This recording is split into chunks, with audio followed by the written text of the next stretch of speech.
무슨 일인가 싶어 거실로 나가보니 화장실 문 앞에서 도어락 설치기사가 작업 중이었습니다. 저게 뭐 하는 거니? 어머님, 어제 말씀드렸죠? 앞으로 저희 집에 오실 때는 1층 상가 공용 화장실 이용해 주세요. 여기 저희 화장실은 도어락 걸었으니까요. 아무래도 남하고 같이 화장실 쓰는 건 조금 불편해서요. 이해해 주세요. 수진아, 너 지금 뭐라고 했니? 한겨울에 나보고 화장실 나가서 쓰라고? 지금 진심이야? 그게 왜요? 어머님도 고집 부리지 마시고 남의 집에 왔으면 규칙을 따라주셔야죠. 이 추운 겨울날 내가 뭘 잘못했다고 밖에 나가서 화장실을 써야 하니? 너 지금 사람 대 사람으로 하는 말 맞니? 그때 아들이 급하게 거실로 나왔습니다.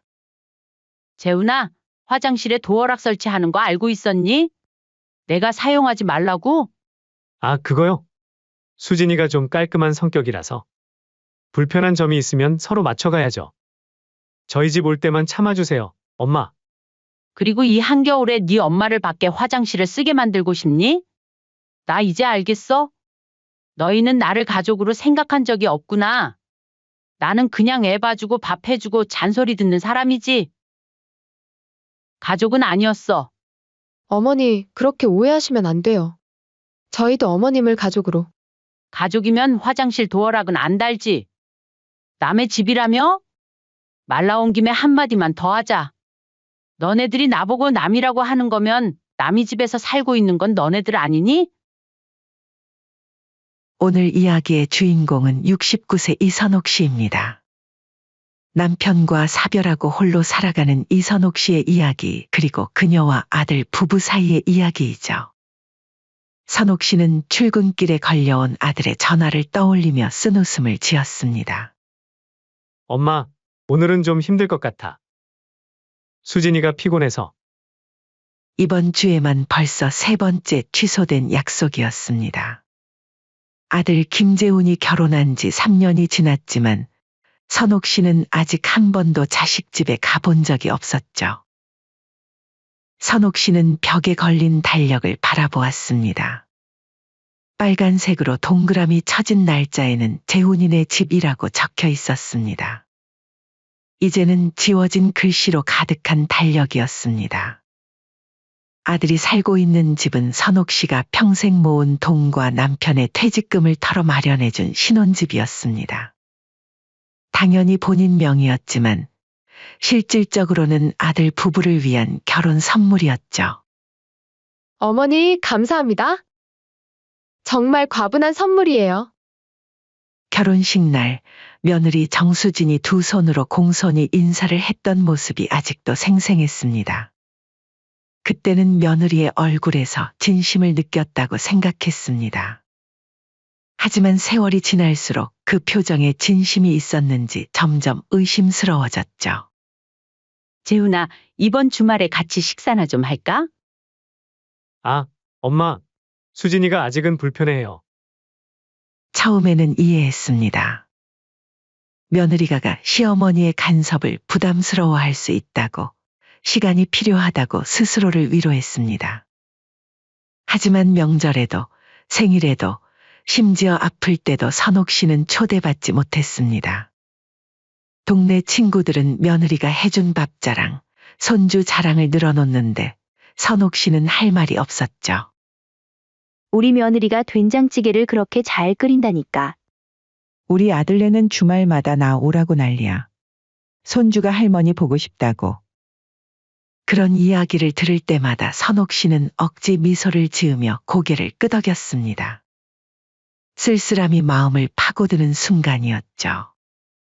그렇게 시간이 흘러 마지못해 간신히 약속을 잡아 찾아간 날. 문을 열어준 며느리의 얼굴에는 경직된 미소가 걸려 있었습니다. 선옥 씨가 정성스레 준비한 과일 바구니를 건네자 수지는 얼른 주방으로 가져가며 말했습니다. 어머니, 저희가 과일은 저희가 알아서 사 먹어서요. 다음부터는 안 가져오셔도 됩니다. 고맙다며 넘겨도 될 일을 굳이 한마디씩 하는 며느리 태도에 서운하긴 했지만 괜한 불화를 만들기 싫어 표정 하나 바꾸지 않고 웃어 넘겼죠. 수진아, 이 방은 뭐 하는 곳이니? 아, 거기는 제 작업실이에요. 들어가시면 안 돼요. 먼지 들어가면 곤란해서요. 부엌은 어디? 어머니 이곳저곳 돌아다니지 마시고 그냥 거실에 앉아 계세요. 부탁드려요. 집안을 돌아다니려 할 때마다 며느리는 선옥 씨의 동선을 차단했습니다. 마치 처음 보는 손님처럼, 아니 불청객처럼 대하는 듯했죠. 재훈아, 집이 참 좋구나. 잘 지내니? 네, 엄마. 덕분에요. 아들은 시종일관 무표정했습니다. 눈치를 살피는 듯한 눈빛이 마음에 걸렸지만 선옥 씨는 애써 그 상황을 이해하려 했죠. 신혼부부니까. 며느리 의견을 존중해야지. 저녁 식사도 밖에서 해결했습니다. 며느리는 오늘은 준비가 안 됐다. 며 근처 식당으로 안내했습니다. 집에서 한 끼 식사조차 허락되지 않은 상황에 선옥 씨는 서운함을 감출 수 없었지만 아들의 결혼 생활을 방해하고 싶지 않아 또 참았습니다. 그러던 어느 날 예상치 못한 소식이 들려왔습니다. 엄마, 수진이가 임신했어요. 선옥 씨의 눈에 눈물이 고였습니다.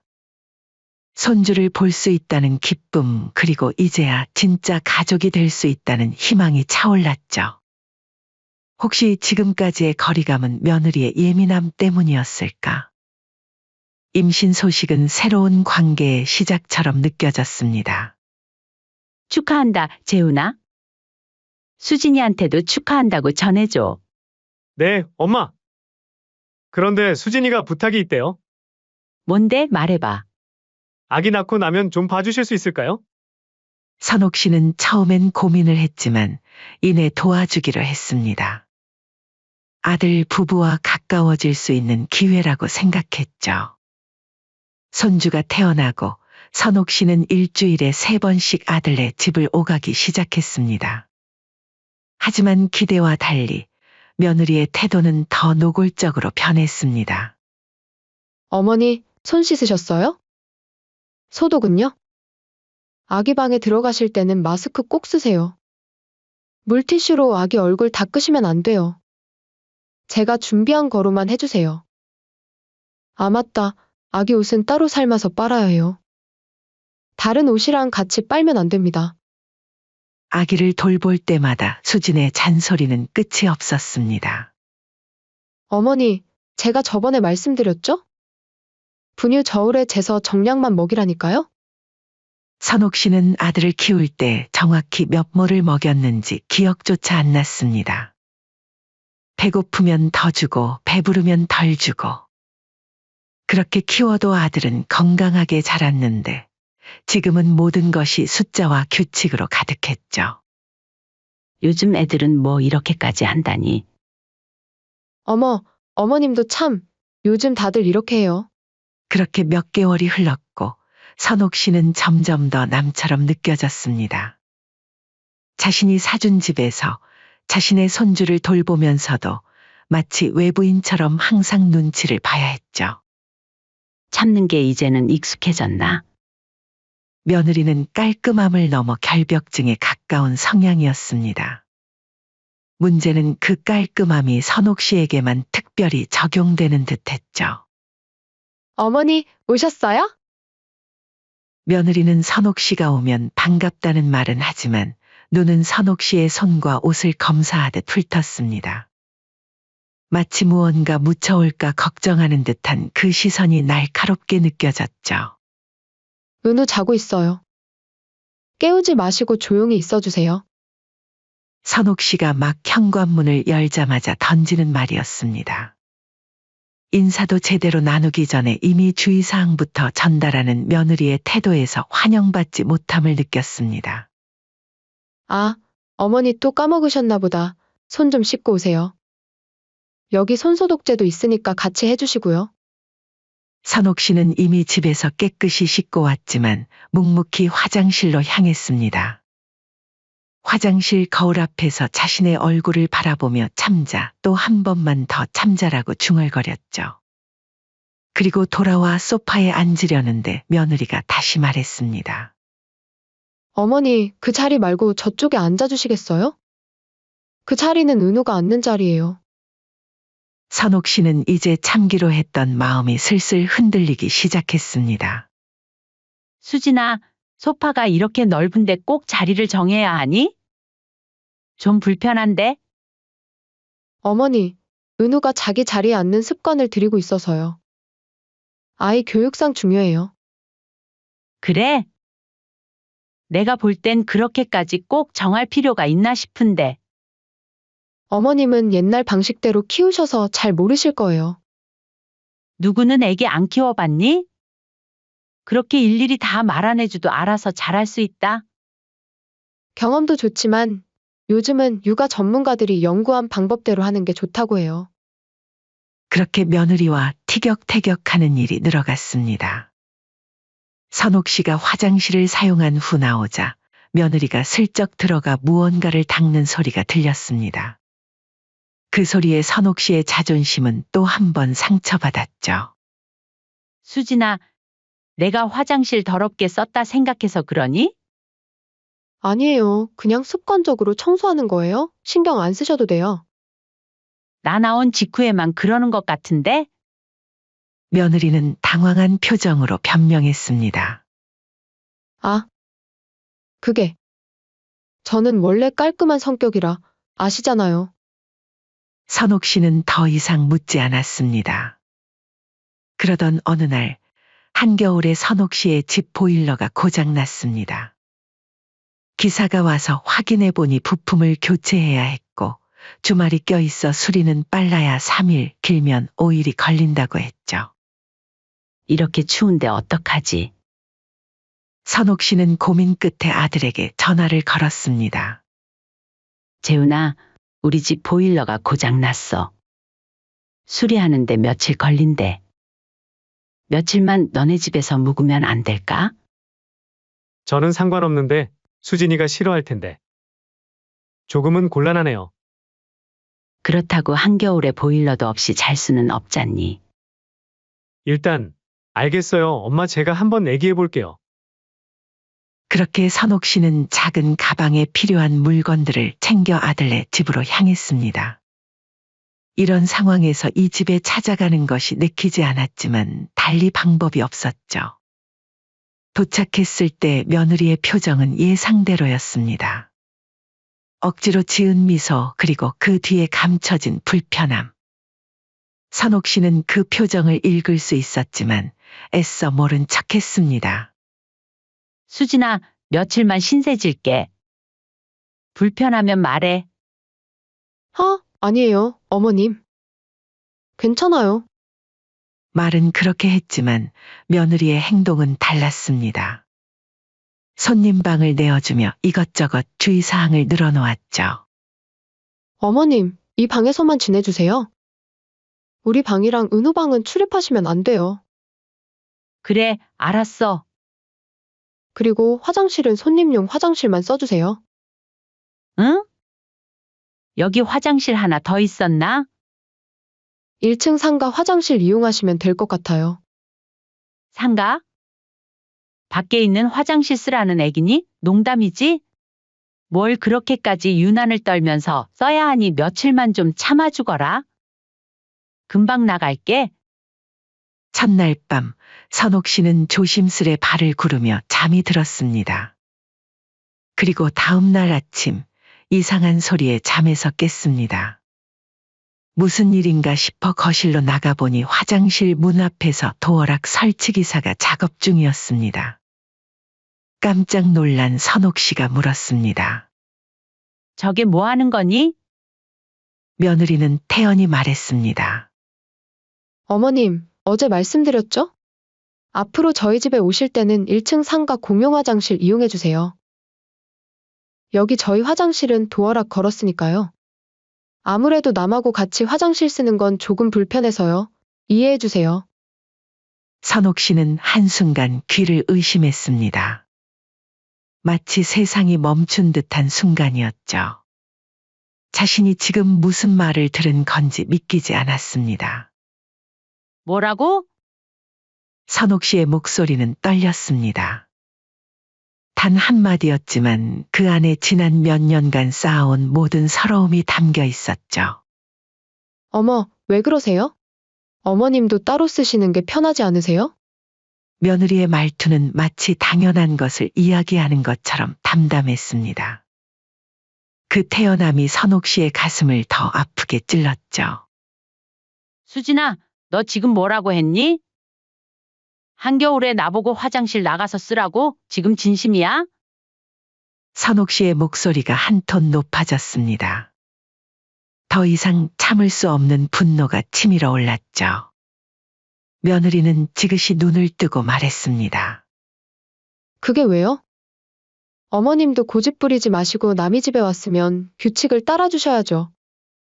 선옥 씨의 얼굴에 서서히 분노가 번졌습니다. 그동안 참아왔던 모든 감정이 한순간에 폭발하기 시작했죠. 밖에 공용 화장실 있어요. 멀지도 않잖아요. 며느리의 무심한 대답에 선옥 씨는 더욱 화가 났습니다. 이 추운 겨울날 내가 뭘 잘못했다고 밖에 나가서 화장실을 써야 하니? 너 지금 사람 대 사람으로 하는 말 맞니? 며느리는 잠시 당황했지만 금세 표정을 가다듬었습니다. 어머니, 너무 예민하게 받아들이시네요. 저희 방식이 있는 거예요. 저희도 어머님 집에 가면 어머니 규칙에 따르면 되잖아요. 그때 아들이 급하게 거실로 들어왔습니다. 높아진 목소리에 깨어난 듯했죠. 무슨 일이에요? 왜 이렇게 시끄럽죠? 재훈아, 화장실에 도어락 설치하는 거 알고 있었니? 내가 사용하지 말라고? 아들은 어색하게 웃으며 말했습니다. 아, 그거요? 수진이가 좀 깔끔한 성격이라서. 불편한 점이 있으면 서로 맞춰가야죠. 저희 집 올 때만 참아주세요, 엄마. 그래, 너답다. 내 엄마는 참기만 하다 늙었지? 내가 너 키울 때 단 한 번이라도 네가 이런 식으로 서운하게 했으면 진작에 등 돌렸을 거다. 선옥 씨의 목소리가 떨렸습니다. 울음을 참으려 애쓰는 모습이 역력했죠. 아들은 당황한 표정으로 어머니를 바라보았습니다. 엄마, 그런 말씀 마세요. 이해해주세요. 수진이 스타일이 워낙 깔끔해서. 깔끔? 그게 깔끔한 거니? 나를 더러운 사람 취급하는 게? 그리고 이 한겨울에 네 엄마를 밖에 화장실을 쓰게 만들고 싶니? 며느리는 말을 아끼며 시선을 피했습니다. 하지만 선옥 씨의 울컥한 감정은 이미 돌이킬 수 없을 만큼 커져 있었습니다. 나 이제 알겠어? 너희는 나를 가족으로 생각한 적이 없구나. 나는 그냥 애 봐주고 밥 해주고 잔소리 듣는 사람이지. 가족은 아니었어. 선옥 씨의 목소리에는 평생 처음 느끼는 결단이 담겨 있었습니다. 더 이상 물러설 곳이 없다는 비장함이었죠. 어머니, 그렇게 오해하시면 안 돼요. 저희도 어머님을 가족으로. 거짓말 그만해. 가족이면 화장실 도어락은 안 달지. 남의 집이라며? 말 나온 김에 한마디만 더 하자. 너네들이 나보고 남이라고 하는 거면 남의 집에서 살고 있는 건 너네들 아니니? 선옥 씨의 말에 금세 방안이 쥐죽은 듯 조용해졌습니다. 엄마, 무슨 말씀을? 재훈아, 내가 결혼할 때 이 집에서 살게 해준 건 내 가정이 편하게 살라고 그런 거였어. 하지만 이렇게 될 줄은 몰랐다. 선옥 씨는 천천히 자리에서 일어났습니다. 몸은 떨렸지만 눈빛은 단단했죠. 그리고 말없이 돌아서서 방으로 들어가 짐을 싸기 시작했습니다. 그 모습에 아들도 며느리도 더 이상 아무 말도 하지 못했습니다. 엄마, 어디 가세요? 밖에 길바닥도 얼었는데. 내가 걱정할 사람 아니야. 내 아내나 걱정해. 선옥 씨는 단호하게 대답했습니다. 짐을 다 싸고 현관으로 향했죠. 아들이 허둥지둥 뒤따라왔습니다. 엄마, 화내지 마세요. 우리가 잘못했어요. 도어락 당장 떼겠습니다. 늦었다, 재훈아. 내가 진작 깨달았어야 했는데. 이 집에서 나는 손님이었구나. 아니, 손님보다도 못한 사람이었어. 엄마, 이제 와서 그런 말 듣고 싶지 않다. 몇 년 동안 느낀 서러움이 하루아침에 없어질 것 같니? 선옥 씨는 현관문을 열었습니다. 차가운 겨울바람이 얼굴을 때렸지만 마음은 오히려 단단해졌죠. 어디 가실 건데요? 어머니? 호텔 예약해 드릴게요. 며느리의 말에 선옥 씨는 차갑게 웃었습니다. 걱정 마. 내 집이 따로 있으니까. 내 명의로 된 집. 그 말을 남기고 선옥 씨는 집을 나섰습니다. 눈이 내리는 밤거리를 걸으며 쉬이 진정되지 않는 마음을 달래려 했죠. 전화기가 계속 울렸지만 선옥 씨는 받지 않았습니다. 호텔에 체크인한 선옥 씨는 그날 밤 한숨도 자지 못했습니다. 그동안 자신이 어떻게 살아왔는지, 왜 그렇게 참고 살았는지 생각했죠. 아들을 위해서였을까? 아니면 단지 혼자 외로워지는 것이 두려워서였을까요? 그리고 다음 날 아침, 선옥 씨는 결심했습니다. 더 이상 자신의 인생을 희생하지 않기로 말이죠. 아들에게 짧은 문자를 보냈습니다. 집에 돌아가지 않을 거야. 그 집 내놓을 거니까. 한 달 안에 이사 준비해. 그 길로 바로 부동산에 들러 말했습니다. 시세보다 싸게라도 팔 테니 바로 매물 내주세요.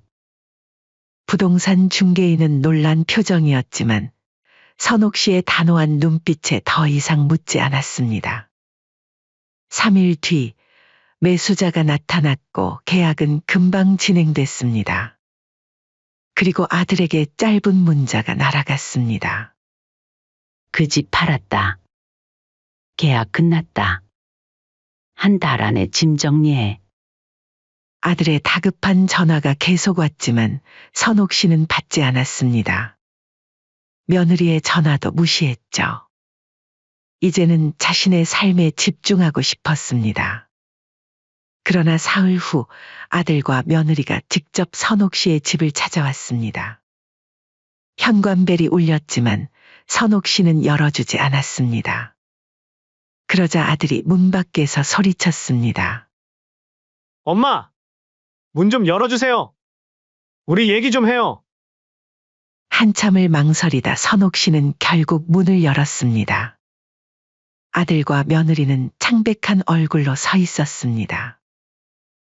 며느리의 눈은 울어서 붉어져 있었죠. 들어와. 선옥 씨는 짧게 말했습니다. 셋은 거실에 앉았지만 무거운 침묵만이 흘렀습니다. 결국 아들이 먼저 입을 열었습니다. 엄마, 어떻게 그럴 수 있어요? 우리한테 한마디 상의도 없이 집을 파시다니? 상의? 내가 왜 가족도 아닌 너네들하고 상의해야 하니? 하지만 우리가 살고 있잖아요. 너희는 그동안 내가 없는 것처럼 살았잖니?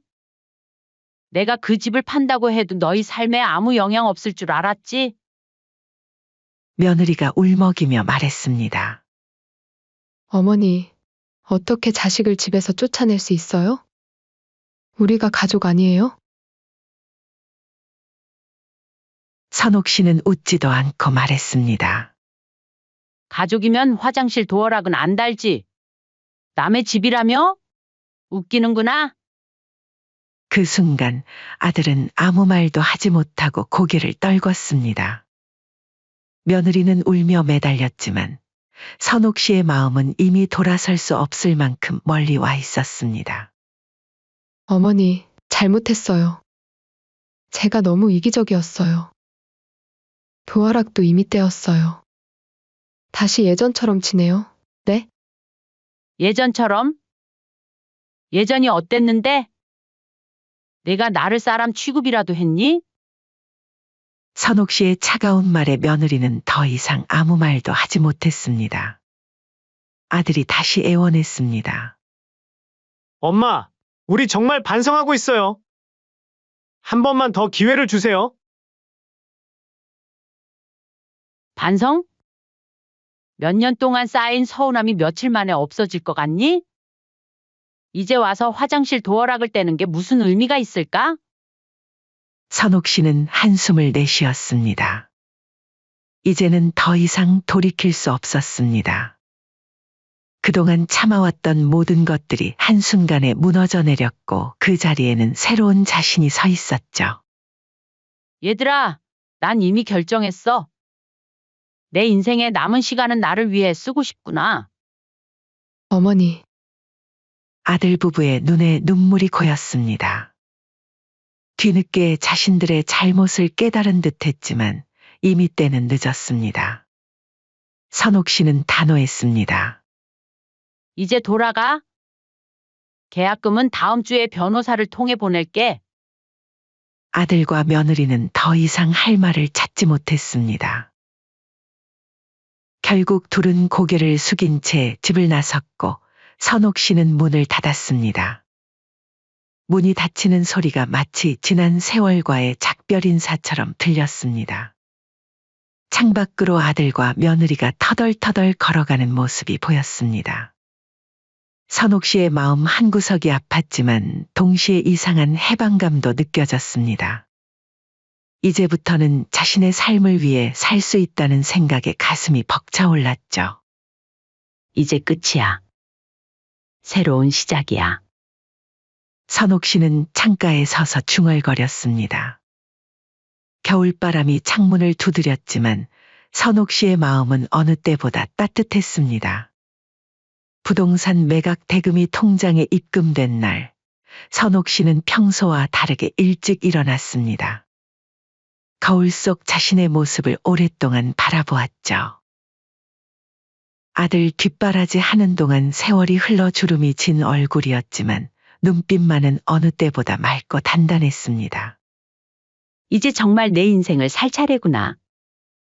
선옥 씨는 오래전부터 꿈꿔왔던 바닷가 근처의 집들을 검색하기 시작했습니다. 늘 도시에서만 살아왔지만 항상 바다가 보이는 집에서 살고 싶다는 소망이 있었죠. 하지만 아들 교육과 결혼 비용 그리고 아파트 구입으로 늘 미뤄왔던 꿈이었습니다. 일주일 후 선옥 씨는 바닷가 마을에 작은 단독주택을 보러 갔습니다. 부동산 중개인을 따라 집 안으로 들어서는 순간 창문으로 보이는 푸른 바다에 가슴이 뛰었습니다. 여기가 안방이고요. 창문 열면 바다가 바로 보입니다. 소리도 들려요. 정말 좋네요. 선옥 씨는 집 안을 천천히 둘러보았습니다. 방 3개의 거실, 주방이 있는 아담한 집이었죠. 크기는 서울 아파트보다 작았지만 온기가 느껴졌습니다. 무엇보다 화장실이 깨끗했고 바닥엔 온기가 돌았습니다. 이곳으로 하겠습니다. 그렇게 선옥 씨는 새 집을 구입했습니다. 서울 아파트를 판 돈의 절반만 써도 충분했죠. 남은 돈은 노후 자금으로 따로 저축했습니다. 이사날 선옥 씨는 혼자서 짐을 정리했습니다. 오랜 세월 모아온 물건들을 하나씩 들여다보며 필요한 것과 아닌 것을 구분했죠. 사진첩을 넘기다 아들의 어린 시절 사진들이 나왔습니다. 잠시 가슴이 아팠지만 선옥 씨는 단호하게 몇 장만 남기고 나머지는 상자에 넣었습니다. 과거는 과거일 뿐이야.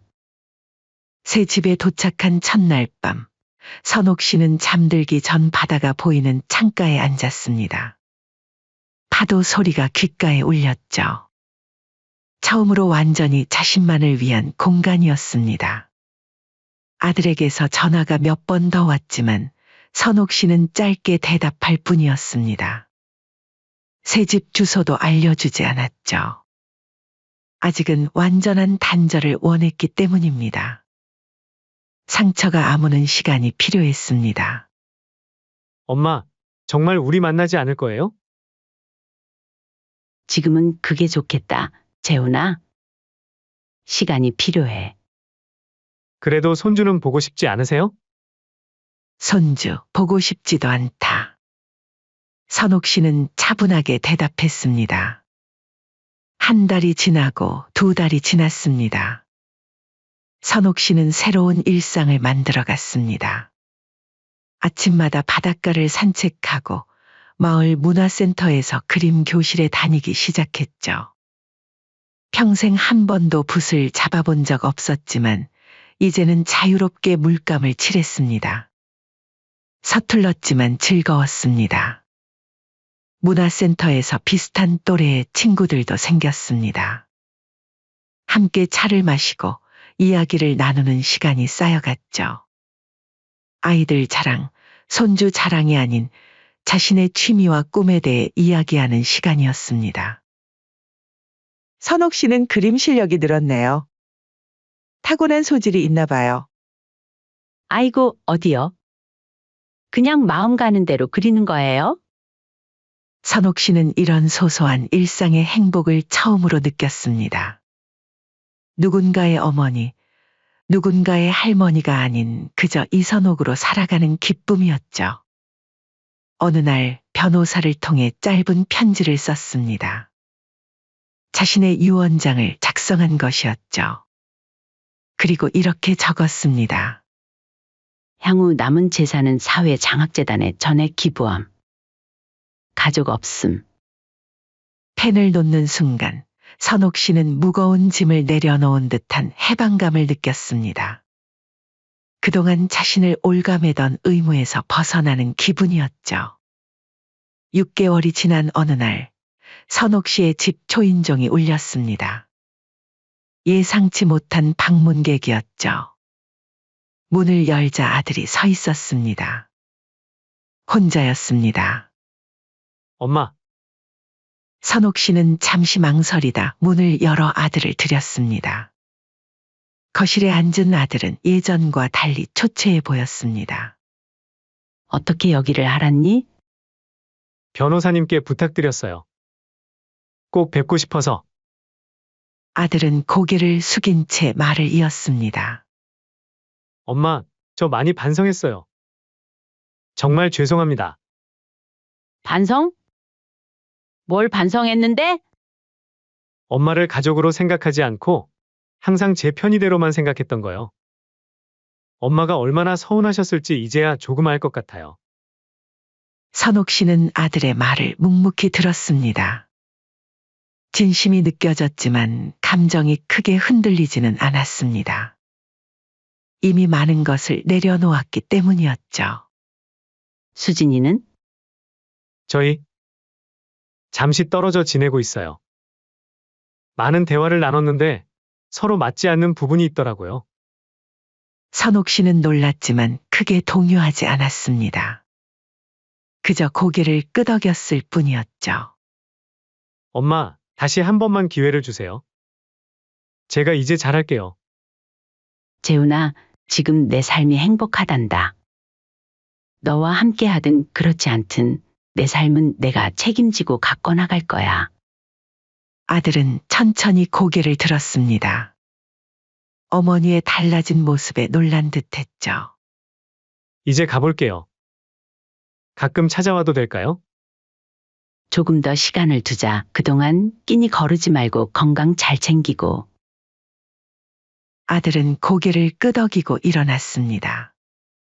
떠나기 전 작은 선물 상자를 내밀었죠.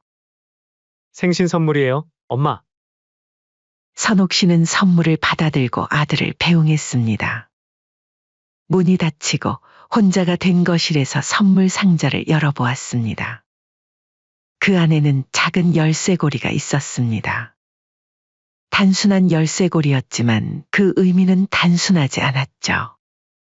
창밖으로 바다가 보였습니다. 파도가 밀려왔다 썰물처럼 빠져나갔습니다. 선옥 씨는 열쇠고리를 바라보며 미소 지었습니다. 이제는 용서할 준비가 되어 있을지도 모른다는 생각이 들었죠. 하지만 그것도 천천히 자신의 페이스대로 할 생각이었습니다. 선옥 씨는 창가에 앉아 바다를 바라보았습니다. 저녁 노을이 바다 위로 붉게 물들고 있었습니다. 마치 새로운 시작을 알리는 듯한 아름다운 색이었죠. 선옥 씨의 얼굴에 평온한 미소가 번졌습니다. 더 이상 손주 돌보며 눈치 보는 노년이 아니었습니다. 누군가의 엄마나 시어머니가 아닌 이선옥이라는 한 인간으로서의 삶을 선택한 것입니다. 주방으로 향하며 선옥 씨는 가벼운 발걸음으로 저녁 식사 준비를 시작했습니다.